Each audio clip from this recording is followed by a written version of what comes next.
Morning students. आज हम क्रिया पढ़ने जा रहे हैं। तो सबसे पहले परिभाषा देखते हैं। किसी काम का करना या होना ही क्रिया कहलाता है। अर्थात कहने का मतलब है हम जो भी काम करते हैं वही क्रिया होती है। जैसे खाना, पीना, नहाना, धोना, खेलना, कूदना इत्यादि क्रियाएं होती है। अब क्रिया को हम दो भागों में बांट सकते हैं। पहला है कर्म के आधार पर, दूसरा रचना के आधार पर। तो सबसे पहले कर्म के आधार पर क्रिया को पढ़ते हैं। तो कर्म के आधार पर क्रिया को दो भागों में बांटा गया है, सकर्मक क्रिया और अकर्मक क्रिया। अब सकर्मक क्रिया देखते हैं। जिस क्रिया में कर्म की प्रधानता हो उसे सकर्मक क्रिया कहते हैं। यानी जो भी क्रिया है उस क्रिया में यदि कर्म की प्रधानता होती है वहां सकर्मक क्रिया होती है। दूसरे शब्दों में हम कह सकते हैं कि क्या वह किसको से जिस प्रश्न का उत्तर मिलता है वहां सकर्मक क्रिया होती है। जैसे उदाहरण देखिए, राम खाना खाता है। यहाँ राम करता है और खाता है क्रिया, और खाना यहाँ पर कर्म है। तो यदि हम कर्म की जगह क्या लिखते हैं और क्या से हमें जो उत्तर मिलता है वहां सकर्मक क्रिया होगी। जैसे राम क्या खाता है, तो राम खाना खाता है। तो हमें क्या प्रश्न करने पर उत्तर मिल रहा है, इसलिए यहाँ पर सकर्मक क्रिया होगी। यदि एग्जाम में आपसे पूछ ले कि राम खाता है, राम खाता है, यहाँ कर्म दिया हुआ नहीं है, कर्म छिपा हुआ है, फिर भी यहाँ पर सकर्मक क्रिया ही होगी। क्योंकि हमें देखो इससे क्वेश्चन से आंसर मिलता है कि राम खाता है। राम क्या खाता है, तो राम खाना खाता है या भोजन खाता है, हमें आंसर मिल रहा है, इसलिए यहाँ पर सकर्मक क्रिया होगी। दूसरा एग्जांपल, सीता गाना गाती है। तो सीता क्या गाती है, सीता गाना गाती है, इसलिए यहाँ पर भी सकर्मक क्रिया हो गया। मोहन पुस्तक पढ़ता है। मोहन क्या पढ़ता है, मोहन पुस्तक पढ़ता है, इसलिए यहाँ पर सकर्मक क्रिया हुई। अब सकर्मक क्रिया को भी हम दो भागों में बांट सकते हैं। पहला है एक कर्मक क्रिया। जिस क्रिया में एक ही कर्म का प्रयोग हो वहां एक कर्मक क्रिया होती है।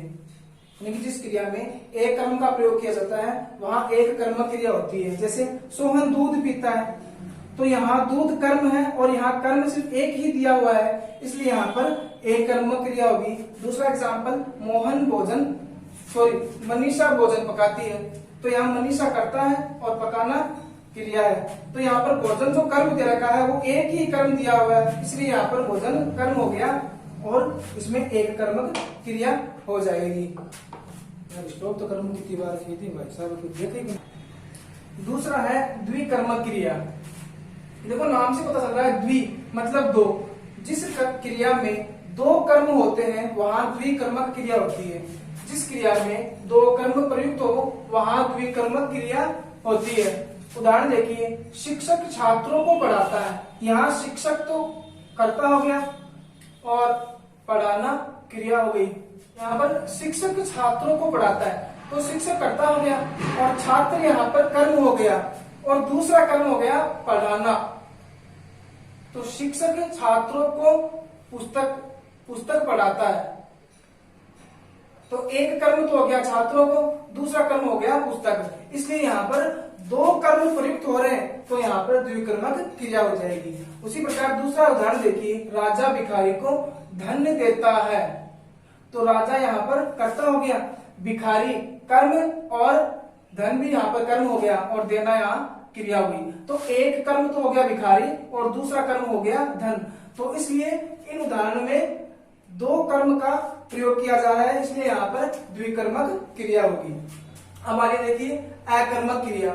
इसके नाम में छिपा हुआ है अकर्मक। अ का मतलब अविद्यमान यानी कि नहीं हो, और कर्म यानी कि जिस क्रिया में कर्म विद्यमान नहीं हो वहां अकर्मक क्रिया होती है। जिस क्रिया में कर्ता की प्रधानता होती है, यानी कि अकर्मक क्रिया में कर्ता की प्रधानता होती है और उसमें कर्म नहीं पाया जाता, इसलिए वहां पर अकर्मक क्रिया होती है। अर्थात अकर्मक क्रिया में कर्म का प्रयोग नहीं होता है। जैसे उदाहरण देखिए, पक्षी उड़ते हैं, तो पक्षी यहाँ कर्ता हो गया और उड़ना क्रिया हो गई, तो इसमें कर्म नहीं है। अगर हम इसको दूसरे तरीके से लिखते हैं कि पक्षी आकाश में उड़ते हैं, पक्षी आकाश में उड़ते हैं, तो भी यहाँ पर अकर्मक क्रिया ही होगी, क्योंकि पक्षी तो यहाँ पर कर्ता हो गया और उड़ना क्रिया होगी। और आकाश यहाँ पर कर्म नहीं है, आकाश यहाँ पर एक आधार है, यानी कि जिस जगह पर जो टिका हुआ होता है वह उसका आधार होता है। तो पक्षी आकाश में ही उड़ेंगे, इसलिए आकाश यहाँ पर कर्म नहीं है, आकाश यहाँ पर एक आधार का प्रयोग कर रहा है। दूसरा एग्जाम्पल है राम शयन करता है या सोता है। तो राम तो यहाँ पर कर्ता हो गया, शयन करना या सोना यहाँ क्रिया होगी, इसलिए यहाँ पर भी अकर्मक क्रिया हो गया। घोड़ा दौड़ता है, अब घोड़ा तो यहाँ कर्ता हो गया और दौड़ना क्रिया होगी, इसलिए इन उदाहरणों में कर्म का प्रयोग नहीं किया गया है, इसलिए यहाँ पर अकर्मक क्रिया होगी। कुछ क्रियाएं ऐसी होती है जो अपने आप में सदैव अकर्मक क्रिया ही होती है, जैसे देखो रोना, तैरना, ठहरना, मरना, चलना, डरना, बैठना इत्यादि क्रियाएं सदैव अकर्मक क्रिया ही होती है। इन क्रियाओं से हम कोई भी उदाहरण बनाते हैं वो हमेशा अकर्मक क्रिया के अंतर्गत ही आती है, वो कभी भी सकर्मक में नहीं आएगी। जैसे श्याम रोता है या बच्चा रोता है तो भी वहां पर अकर्मक क्रिया ही होगी। जैसे बच्चे तैरते हैं या किसी का भी नाम हो, जैसे मनीषा तैरती है, तो इन उदाहरण से हम कोई भी, इन क्रियाओं से हम कोई भी उदाहरण बनाते हैं वो हमेशा अकर्मक क्रिया के अंतर्गत ही आएगी। Thank you.